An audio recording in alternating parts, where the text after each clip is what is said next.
Hello દોસ્તો, સ્વાગત છે તમારું મારી ગુજરાતી સ્ટોરી ચેનલમાં. સમજણનું સોનું. અમદાવાદ શહેરના શાંત વિસ્તારમાં એક નાનકડું પરંતુ સુખી કુટુંબ રહેતું હતું.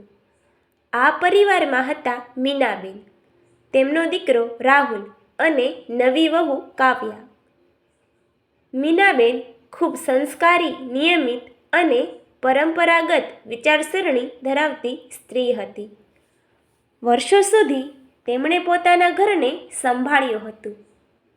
તેમના પતિનું વર્ષો પહેલાં અવસાન થયું હતું, તેથી રાહુલ જ તેમની દુનિયા હતો. રાહુલ એક પ્રાઇવેટ કંપનીમાં નોકરી કરતો અને બહુ સમજદાર હતો.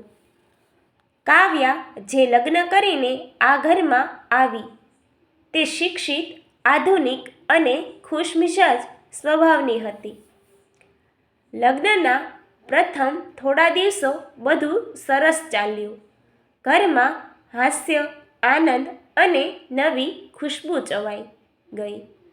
મીનાબેનને લાગ્યું કે હવે તેમને એક દીકરી મળી ગઈ.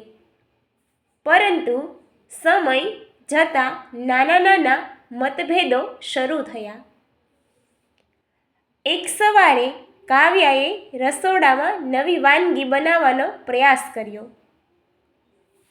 તેણે વિચાર્યું કે આજે નાસ્તામાં કંઈક અલગ બનાવવું. મીનાબેન રસોડામાં આવી અને કહ્યું, કાવ્યા, અમારા ઘરમાં સવારમાં હંમેશા થેપલા જ બને. આ રીતે બદલાવ લાવવો યોગ્ય નથી. કાવ્યા થોડું અચંબિત થઈ ગઈ. મમ્મીજી, મેં વિચાર્યું કે થોડું નવું બનાવીએ તો બધાને ગમશે. મીનાબેનને લાગ્યું કે કાવ્યા ઘરની પરંપરા બદલી રહી છે.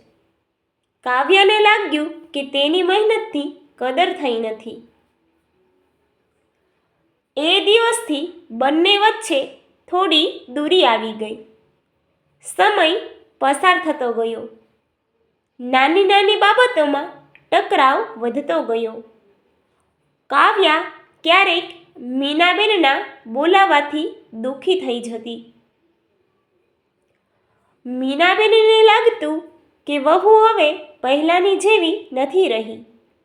રાહુલ બંનેને સમજાવવાનો પ્રયત્ન કરતો, પણ ઓફિસની વ્યસ્તતાના કારણે બધું સમજી શકતો નહોતો. એક દિવસ મીનાબેનની તબિયત અચાનક બગડી ગઈ. તેમને ચક્કર આવીને પડી ગયા. કાવ્યા તે સમયે ઘરે જ હતી. તેણે તરત ડૉક્ટરને ફોન કર્યો અને હોસ્પિટલ લઈ ગઈ. આખી રાત હોસ્પિટલમાં બેસીને તેમની સેવા કરી. જ્યારે મીનાબેનને હોશ આવ્યો, તેમણે જોયું કે કાવ્યા તેમની બાજુમાં બેઠી છે. આંખોમાં ચિંતા સ્પષ્ટ દેખાતી હતી. મીનાબેને ધીમે અવાજે પૂછ્યું, તું આખી રાત અહીં જ હતી? કાવ્યાએ સ્મિત સાથે કહ્યું, મમ્મીજી, તમે મારી મા જેવી છો. હું ક્યાં જાઉં? આ શબ્દો સાંભળીને મીનાબેનની આંખોમાં આંસુ આવી ગયા. તેમને સમજાયું કે કાવ્યા ખરેખર ઘરની સુખ શાંતિ ઈચ્છે છે. તે પરંપરા તોડવા નહીં, પરંતુ ઘરને નવી ખુશીઓ આપવા માંગે છે. હોસ્પિટલમાંથી ઘરે આવ્યા પછી મીનાબેનના સ્વભાવમાં ફેરફાર જોવા મળ્યો. એક દિવસ તેઓએ કાવ્યાને કહ્યું, આવતીકાલે નાસ્તામાં તારે જે બનાવવું હોય તે બનાવજે. હું તારી મદદ કરીશ.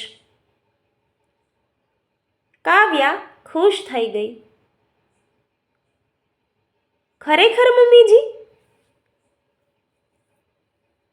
હા બેટા, ઘર તો સૌનું હોય. પરંપરા પણ રહેશે અને નવી ખુશ્બુ પણ ઉમેરાશે.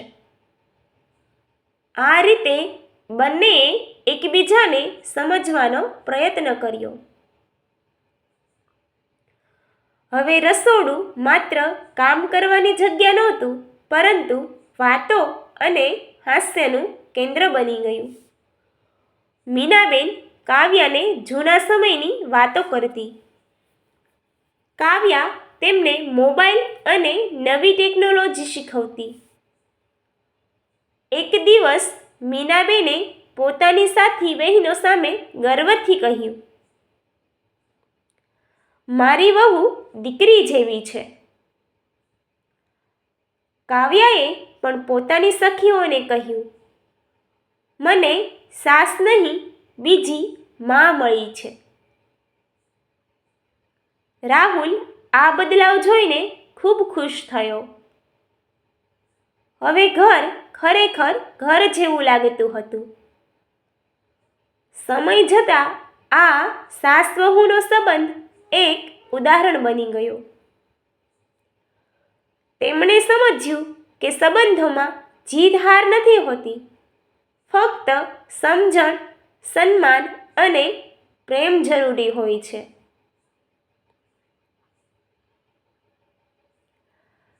સાસ માટે વહુ દીકરી બની શકે અને વહુ માટે સાસ બીજી માં બની શકે છે, જો બંને એકબીજાને સમજવાનો પ્રયત્ન કરે. સાસ વહુનો સંબંધ સ્પર્ધાનો નહીં, પરંતુ સહયોગનો હોવો જોઈએ.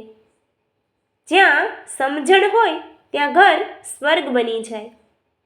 Thank you. અમારી ચેનલને લાઈક, શેર અને સબસ્ક્રાઈબ કરવાનું ભૂલતા નહીં.